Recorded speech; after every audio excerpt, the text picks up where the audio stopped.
Olá, sou Luzia Valentina Módulo, professora associada do Departamento de Botânica do Instituto de Ciências Biológicas da Universidade Federal de Minas Gerais. É uma satisfação imensa estar com todos vocês aqui hoje para falar um pouco sobre sinalização celular e acúmulo de metabólitos secundários em plantas sob estresse ambiental. Antes de dar início à minha fala, eu gostaria de externar os meus agradecimentos, à comissão organizadora do primeiro Simpósio Estadual de Produtos Naturais, pelo convite, para eu poder falar para vocês um pouquinho deste assunto que me fascina muito.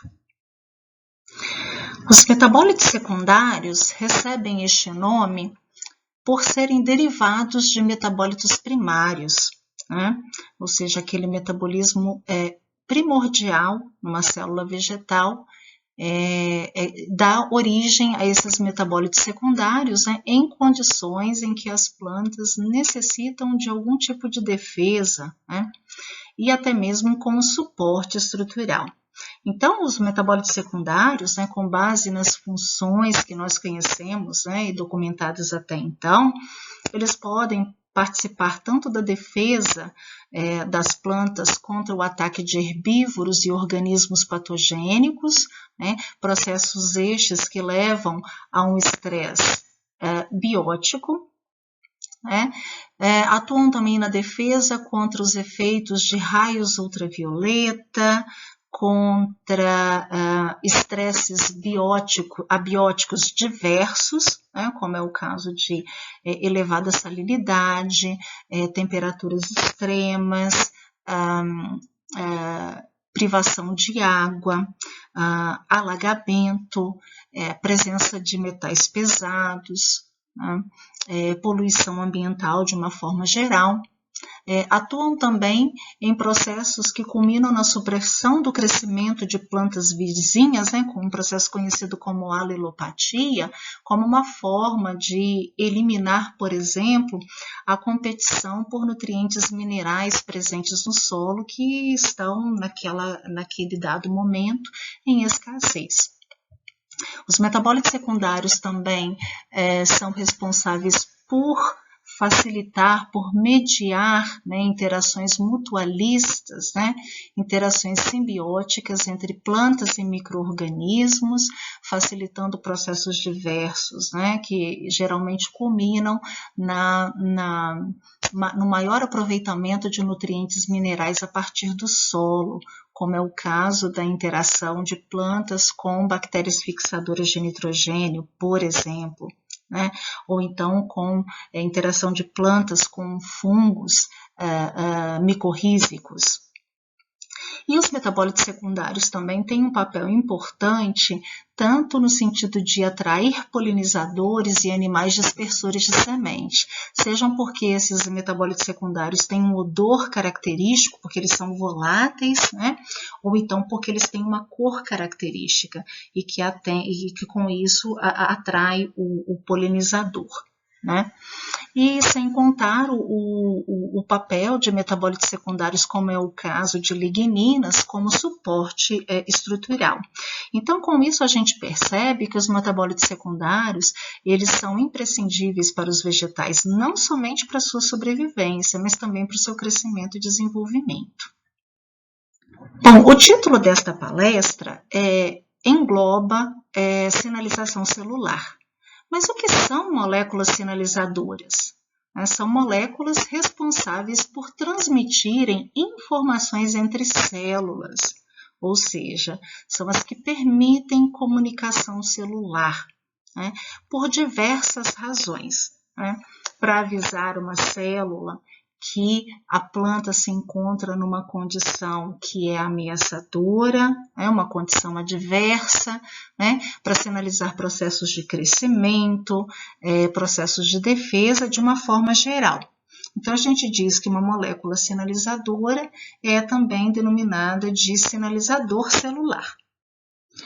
Os processos de sinalização celular que são muito difundidos e muito conhecidos são aqueles pautados na ação de hormônios, né? Então, no caso aqui de hormônios vegetais. Então, nós temos aqui 2 exemplos em tela sobre a importância de sinalização hormonal para que a planta se defenda contra o ataque de um patógeno ou contra um ataque de um herbívoro. Então, à esquerda nós temos um exemplo típico, né, de processo de sinalização celular que envolve o ácido jasmônico. O ácido jasmônico, ele, quando em condições fisiológicas, ele se encontra na célula vegetal como jasmonato. E como se dá esse processo, né? Majoritariamente, a sua biossíntese é estimulada quando a planta é atacada por um herbívoro. Então, o herbívoro, quando ele começa a ingerir, né, folhas de uma planta, este contato, né, da saliva do herbívoro com a célula vegetal desencadeia processos que levam à clivagem de um polipeptídeo denominado procystemina. E o C-terminal da procystemina, né, a cistemina ela é um hormônio, então o C-terminal dela acaba se ligando num receptor específico de membrana celular, né, da planta, né, e com isso causando uma mudança de conformação que vai ativar então fosfolipases do tipo 2, né?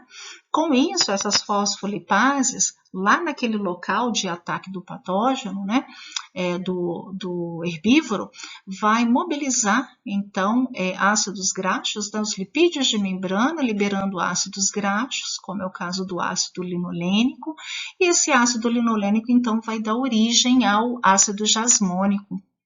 Uma vez sendo liberado no citossol, esse ácido jasmônico ele pode estimular a transcrição de genes que codificam proteínas específicas para a biossíntese de metabólitos secundários, que vão permitir com que aquela planta possa se defender contra aquele herbívoro, produzir um metabólito secundário que tem um sabor adstringente, que vai desencorajar aquele herbívoro a continuar o ataque, ou vai produzir um inibidor de protease para enganar esse herbívoro, e aí com o tempo esse herbívoro, mesmo se alimentando daquela folha, ele não tem a competência para degradar as proteínas contidas na folha e com isso não consegue utilizar os aminoácidos oriundos daquela proteína vegetal e morrer de fome bem alimentado, né? E além disso, então seria uma resposta mais local, né? Só que esse jasmonato que é produzido aqui nas células onde ocorreu o ataque de herbívoro, ele também pode, né, por meio de conjugação com carboidratos para facilitar o seu processo de transporte, ele pode, por meio do sistema vascular da planta, né, ser carreado para outras regiões para exatamente avisar as células que ainda não foram atacadas por aquele patógeno, neste caso, né, pelo herbívoro, para que aquela célula se prepare, né, arquitete, né, use sua maquinaria para produzir metabólitos secundários que vão coibir aquele herbívoro de continuar o ataque. Então, por meio do transporte no floema, chega até uma célula mais distante, como uma célula meristemática, aqui do meristema apical caulinar, estimulando então a transcrição de genes que codificam proteínas específicas do metabolismo secundário, criando então uma resposta sistêmica na planta. É um efeito típico do ácido jasmônico como molécula sinalizadora. E à direita na tela, nós temos um exemplo típico de ação do hormônio ácido salicílico, né, que em meio em pH 7 ele se encontra como salicilato. Então, na presença de um patógeno, a célula vegetal ela começa a produzir ácido salicílico que se liga no receptor específico de membrana e desencadeia então sinalização celulares em outras partes da planta, né, por meio do sistema vascular, um processo bem similar ao que acontece com o jasmonato, né?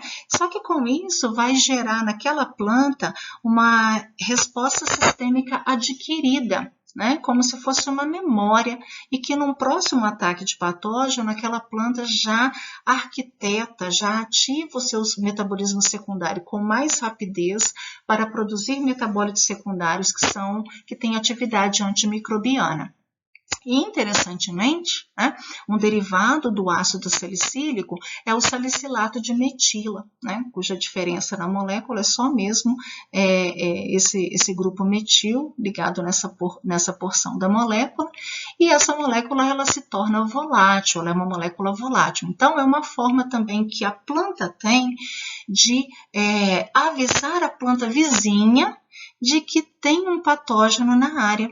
Então, com isso, a produção de salicilato de metila faz com que a planta vizinha tenha a percepção que tem um patógeno na área por meio dessa transmissão do sinal por via aérea, já que o salicilato de metila é uma molécula volátil. E com isso, estimular a produção de metabólitos secundários antimicrobianos também na planta vizinha, para o caso do patógeno chegar até ela. E com isso a planta ter a competência para se defender deste ataque. Mas hoje o que eu quero falar para vocês não é da sinalização celular por hormônios, né? Eu quero falar de 3 gasotransmissores que são extremamente importantes em processos de sinalização celulares diversos em vegetais, né? Desde condições fisiológicas até condições de estresse, que são eles, né? O monóxido de carbono, o óxido nítrico e o sulfeto de hidrogênio, também conhecido como gás sulfídrico. A natureza lipofílica destes gasotransmissores faz com que sejam moléculas que se difundam facilmente por membranas sem a necessidade de um transportador específico. E com isso, a amplificação do sinal que eles enviam para uma célula acaba sendo potencializada.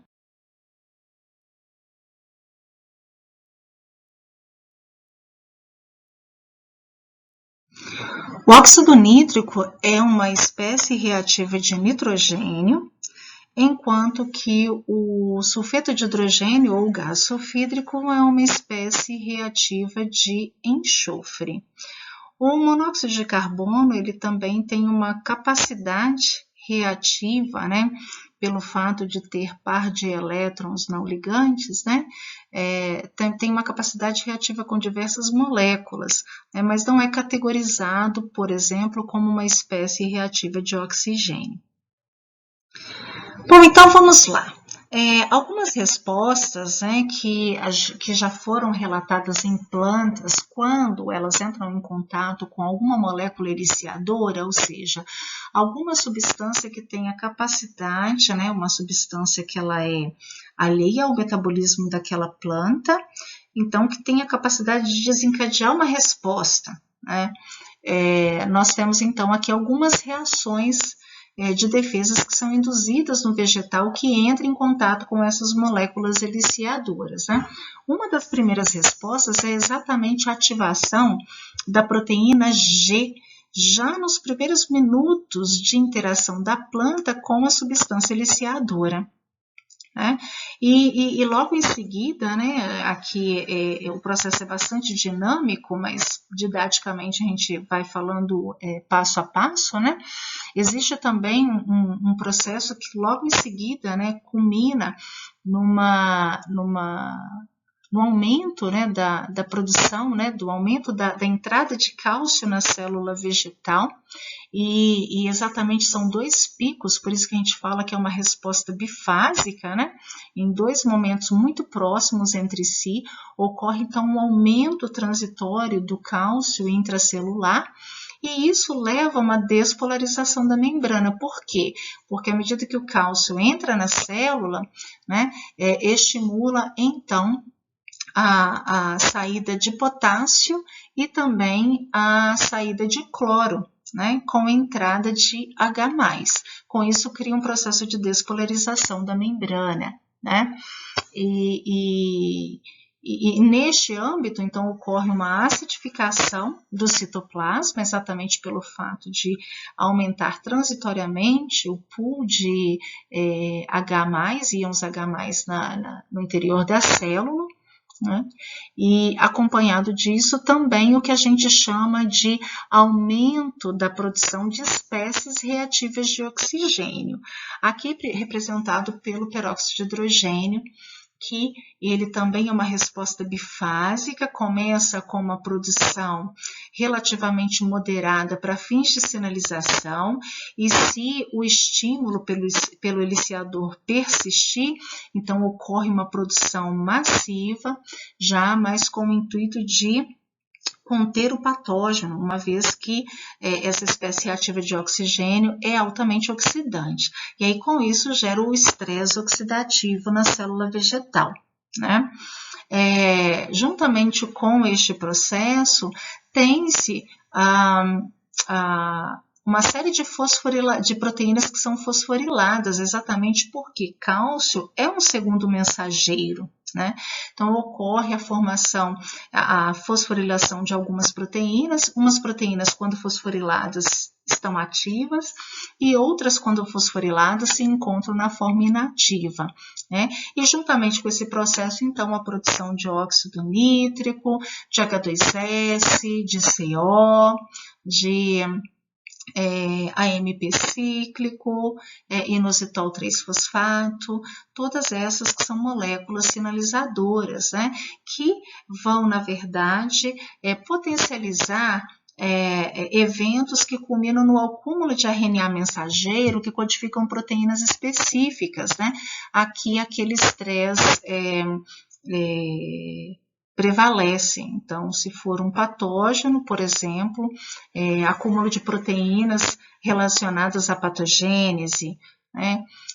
Ou proteínas que codificam, proteínas relacionadas com o metabolismo, né? E produção de metabólitos secundários com atividade antimicrobiana, né? Neste processo também, é claro que tem o aumento da produção de hormônios vegetais, tais como o etileno, o ácido jasmônico, o ácido salicílico, a depender de qual é o estresse, né? E resultando então numa ativação por exemplo, da via dos fenilpropanoides. Então, para aquelas plantas que produzem, né, polifenóis e flavonoides de uma maneira geral, né, a primeira enzima dessa rota de biossíntese, que é a fenilalanina amonialiase ou tirosina amonialiase, são enzimas que são ativadas, né, tanto no nível de transcrição gênica quanto na própria atividade enzimática, que resulta, então, ultimamente, né, no acúmulo de metabólitos secundários, né, com atividade microbiana, antimicrobiana, com atividade, por exemplo, de contenção de um herbívoro, né? Então, são eventos que, na verdade, acontecem já nas primeiras horas em que a planta se encontra em contato com uma molécula que elicia essas respostas. Então, vamos falar um pouquinho sobre o histórico, né, destes gasotransmissores, que são o foco da minha palestra. E aí depois eu vou citar exemplos, né, de em que situações, quais espécies vegetais, em que o gasotransmissor estimulou a produção de um metabólito secundário específico para que aquela planta conseguisse responder a um estímulo. No caso do monóxido de carbono, né, a primeira evidência de que planta produzia monóxido de carbono se deu no início do século XX. Um trabalho realizado por Langdon em 1917, foi publicado em 1917 na Journal American Chemical Society, e onde ele relatou que algas marinhas da costa do Pacífico, né, como essa mostrada em tela, produziam o monóxido de carbono como um subproduto da respiração celular, ou seja, em condições, né, onde, na ausência de luz, que majoritariamente as plantas respiram na ausência de luz. e realizam fotossíntese e, eventualmente, fotorrespiração na presença de luz. Só que hoje já se sabe que a principal fonte de CO em plantas é por meio da atividade hemioxigenase, assim como acontece também em animais. Quanto ao óxido nítrico, é uma molécula notável, que rendeu, que proporcionou o Prêmio Nobel em Medicina em 1998 para 3 pesquisadores, Forkgod, Ignaho e Murad, pela notável descoberta de que o óxido nítrico é um fator de relaxamento do endotélio, ou seja, que ele promove a vasorrelaxação, E neste mesmo ano foi o primeiro relato da importância do óxido nítrico em células vegetais. Foram 2 estudos publicados simultaneamente, um na revista Nature, pelo Deledone e colaboradores, e outro na revista PNAS, por Durner e colaboradores. Então, nós temos ambos os estudos, eles foram pautados na interação planta-patógeno. E de que forma?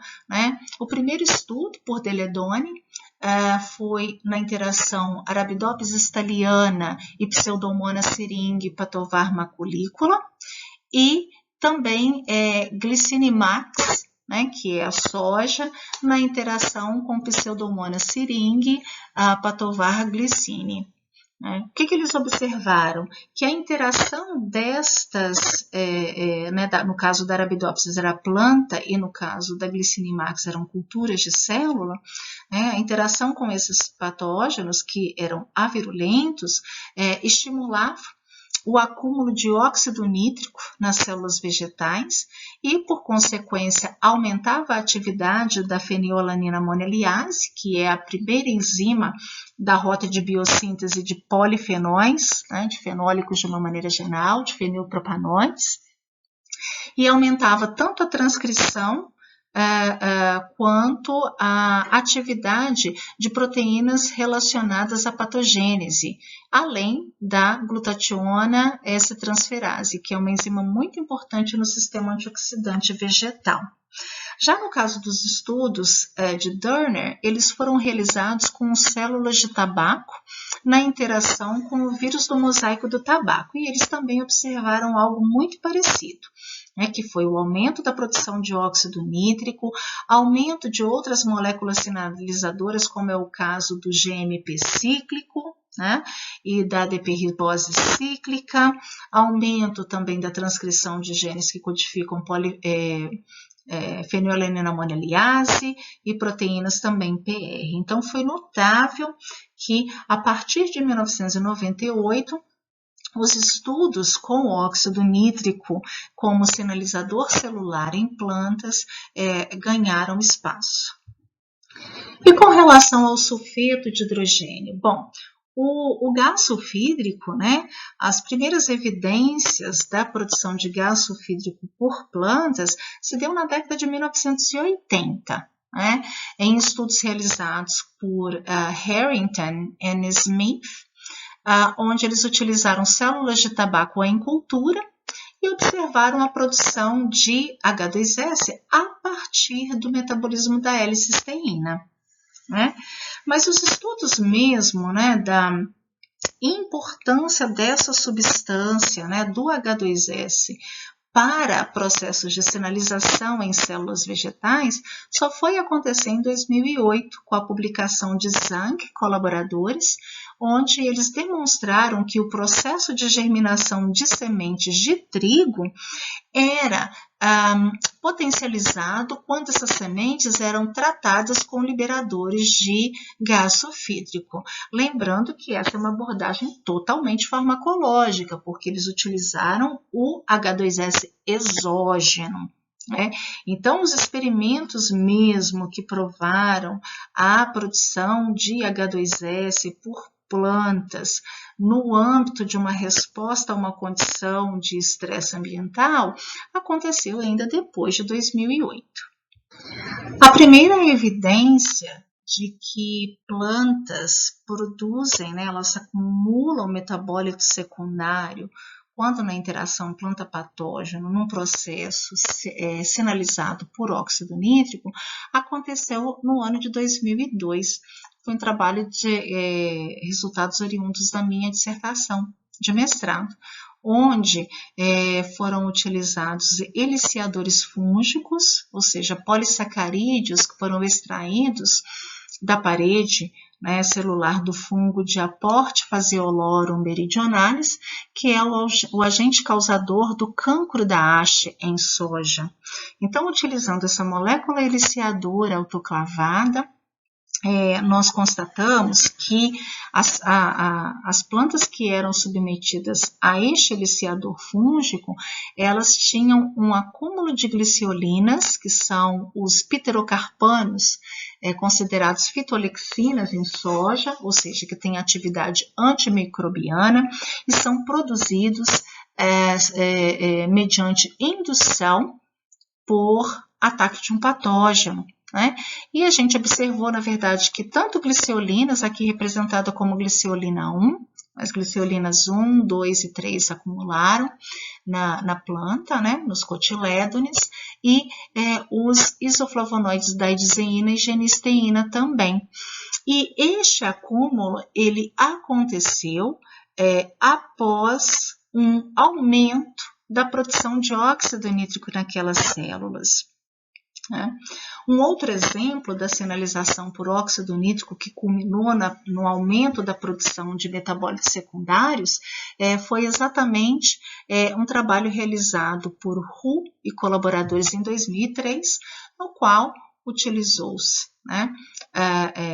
Panax ginseng, então plantas de ginseng, com moléculas eliciadoras também, para estimular, no caso, o acúmulo de saponinas triterpênicas, ou seja, são aqueles triterpenos glicosilados que têm função antimicrobiana.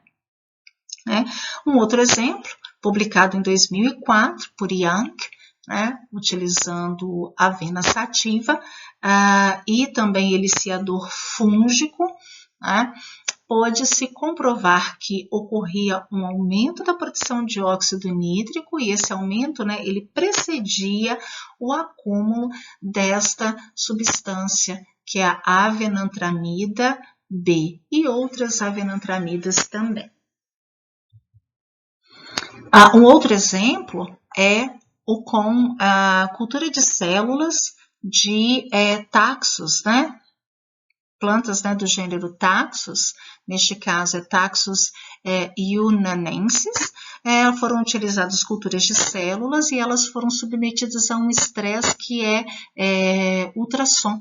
Elas foram sonicadas e isso causa um estresse naquela cultura de células e a partir do processo de sonicação, os autores constataram que ocorreu um aumento da produção de óxido nítrico, seguido então de um acúmulo do paclitaxel, que é este terpeno, que é uma das substâncias mais utilizadas para o tratamento do câncer, e que acumulou relativamente grande quantidade nas células, nas culturas de células, mediante esse estresse.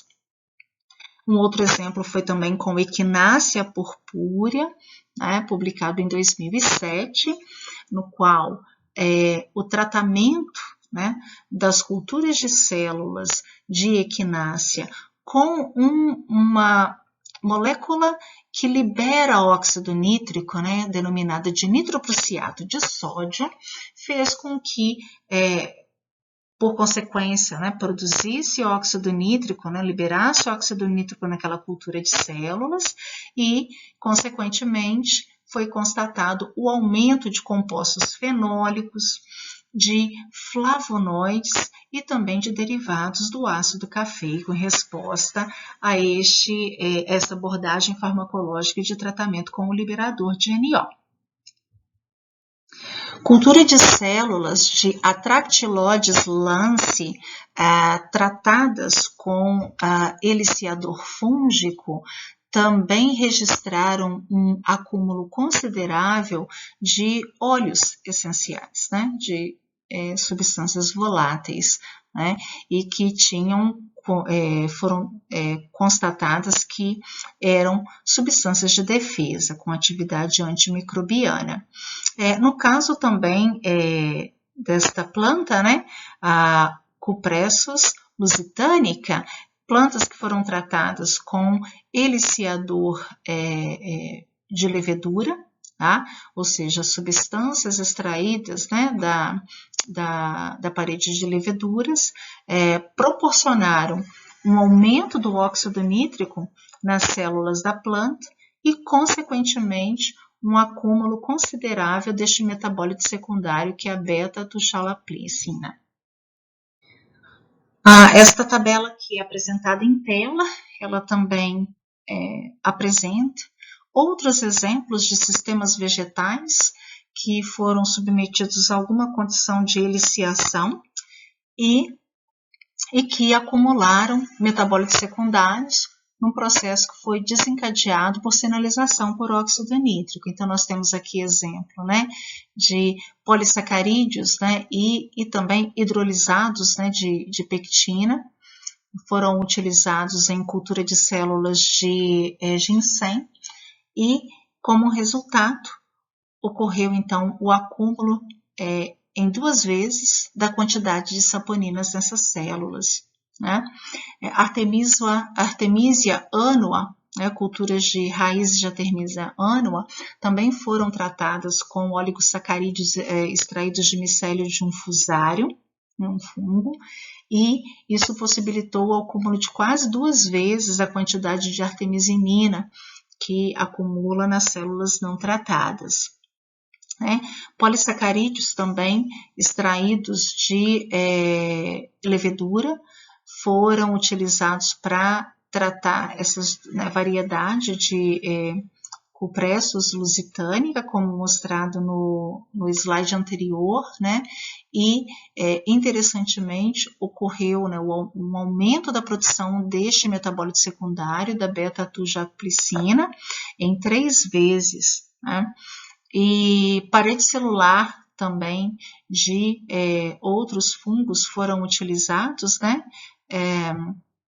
para o estímulo de metabólitos secundários, como é o caso aqui do aspergilo, né, em culturas de células de Hipericum perforatum e com o acúmulo de hipericina, né, 4 vezes mais a produção de hipericina foi aumentada, né?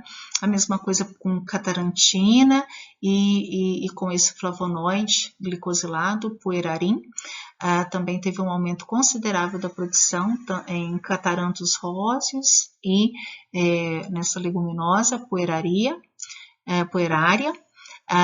em função também de paredes celulares de penicillium.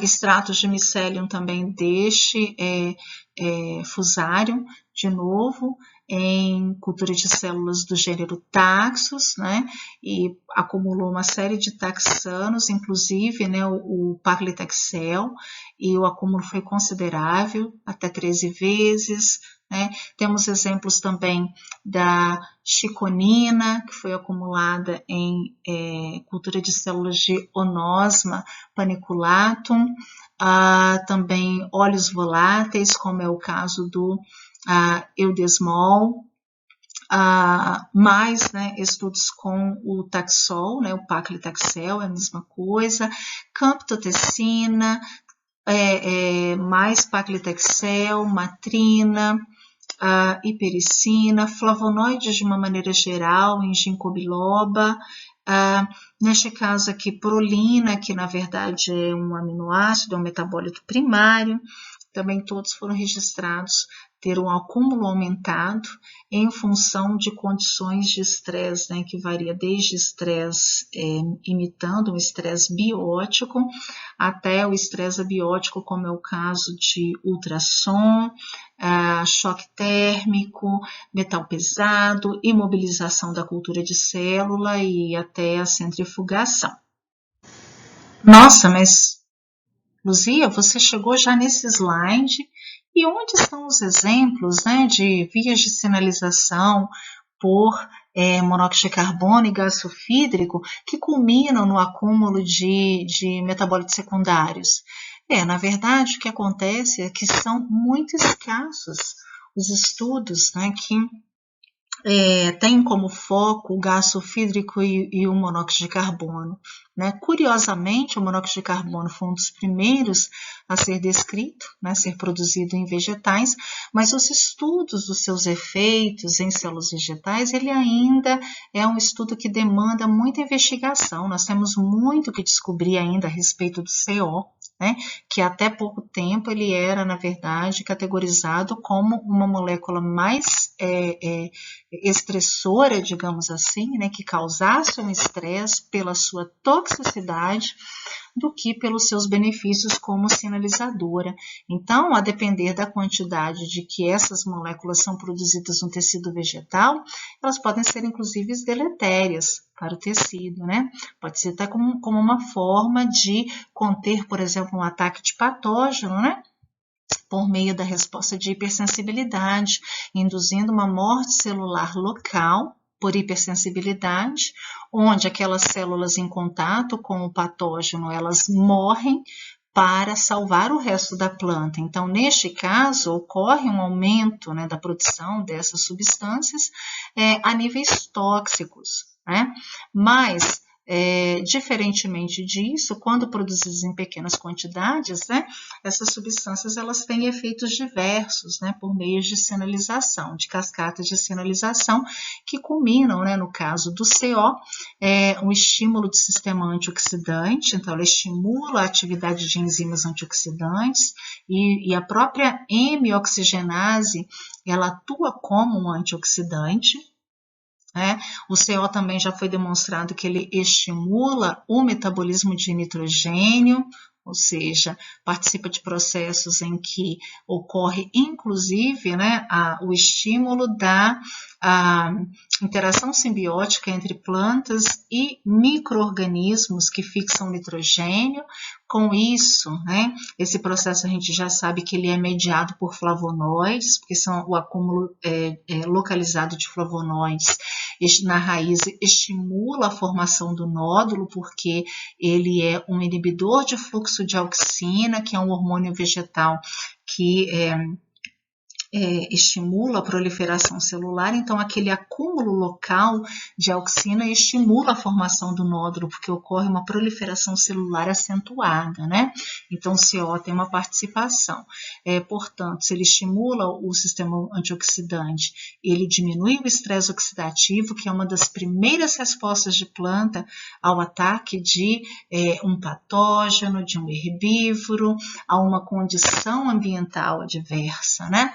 Então, ocorre uma explosão de produção de espécies reativas de oxigênio, como peróxido de hidrogênio, ânion superóxido, radical hidroxila, também oxigênio singleto, e que são altamente tóxicos, né? O CO também estimula o alongamento radicular e participa do controle da taxa fotossintética, né, que é a maquinaria de produção de energia na célula vegetal, além de também contribuir para o restabelecimento da homeostase iônica na célula vegetal, algo que é extremamente importante. Já o óxido nítrico, né, ele tem relatos de que ele estimula o crescimento e a germinação de sementes, né, estimula também o sistema antioxidante, promove o acúmulo de prolina, que é um osmorregulador, em processos principalmente onde a planta passa por um estresse hídrico, por privação de água, diminui eventos de morte celular programada, controla o movimento estomático, estimulando o fechamento de estômatos, especialmente em condições onde a oferta de água é muito limitada. estimula também o processo de fotomorfogênese, que é exatamente a formação de órgãos na planta, controla também a expressão de genes durante o processo de estresse oxidativo, estimulando o acúmulo de RNA mensageiro que codifica proteínas do sistema antioxidante, tais como catalase, superoxidismutase, ascorbato peroxidase, glutationa redutase, etc. Né? O gás sulfídrico também ele estimula a atividade de ATPase, que é extremamente importante para a produção de energia, estimula a taxa fotossintética, estimula a germinação, diminui o estresse oxidativo e também tem um papel no movimento estomático. Então, a gente observa que esses 3 gasotransmissores, eles têm respostas em comum na célula vegetal. E com base na grande variedade de publicações que demonstram que o óxido nítrico aumenta numa célula vegetal quando ela está submetida a uma condição adversa e que, como resultado, aumenta-se o acúmulo de certos metabólitos secundários, a gente pode constatar que é plausível supor que tanto o monóxido de carbono quanto o gás sulfídrico também possam participar deste processo de estímulo do acúmulo de metabólitos secundários. E isso por quê? Porque, por exemplo, o nosso trabalho, o nosso grupo de pesquisa, né, num processo de investigação que não envolvia acúmulo de metabólitos secundários, mas já demonstrou que, por exemplo, na cascata de sinalização celular em resposta a um estresse abiótico, o óxido nítrico é produzido antes do gás sulfídrico. Né?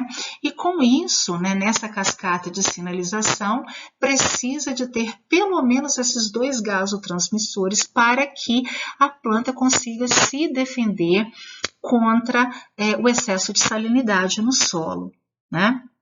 Então, com isso, a gente imagina que, dados os relatos de que a salinidade estimula a produção de óxido nítrico e o acúmulo de metabólitos secundários, há que se supor também que esse processo seja mediado por gás sulfídrico, pelo H2S, e possivelmente por monóxido de carbono, já que todos esses tipos de estresse, sejam eles abióticos ou bióticos, uma das primeiras respostas na célula vegetal é o aumento da produção de espécies reativas de oxigênio. E isso cria um estresse oxidativo local e que já é conhecido que o monóxido de carbono mitiga o estresse oxidativo. Então, com base nisso, eu tenho a confiança de afirmar que esses 3 gasotransmissores, eles têm implicações, né, nessa network de sinalização celular, estejam envolvidos no acúmulo de metabólitos secundários diversos. Antes de finalizar a minha palestra, gostaria de informar a todos que o nosso livro, né, o livro que eu tive a oportunidade de editar juntamente com a professora Mary Ann Folio, da Unicamp, sobre plantas medicinais brasileiras, já está disponível. Ele foi publicado em 2020, né, e é uma satisfação para mim poder, né, contribuir com o sorteio de 2 exemplares deste livro impresso. Tá?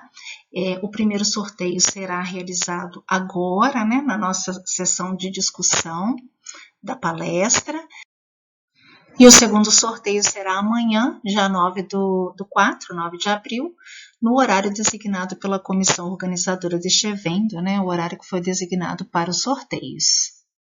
Os professores interessados em uma cópia para avaliação poderão entrar neste site, né, acessar o site que se encontra em tela, e eu também vou deixar disponível com a comissão organizadora do simpósio, né, para que vocês possam então solicitar uma cópia de inspeção totalmente gratuita. Também estou com um projeto em andamento É um livro que se trata de plantas e metabólitos secundários de plantas para imunomodulação, né, o que sabemos, né, os avanços que se tem acerca deste assunto, que é bastante oportuno, né, principalmente por causa da pandemia do coronavírus, e ele conta, inclusive, com a participação da professora Maria do Carmo, que faz parte da comissão organizadora deste simpósio que estamos participando agora. Eu encerro, então, agora a minha fala acerca da sinalização celular, né, e produção de metabólitos secundários em plantas, né, abrindo o espaço para perguntas. Agradeço imensamente a atenção de todos que estão participando deste evento, né, essa condição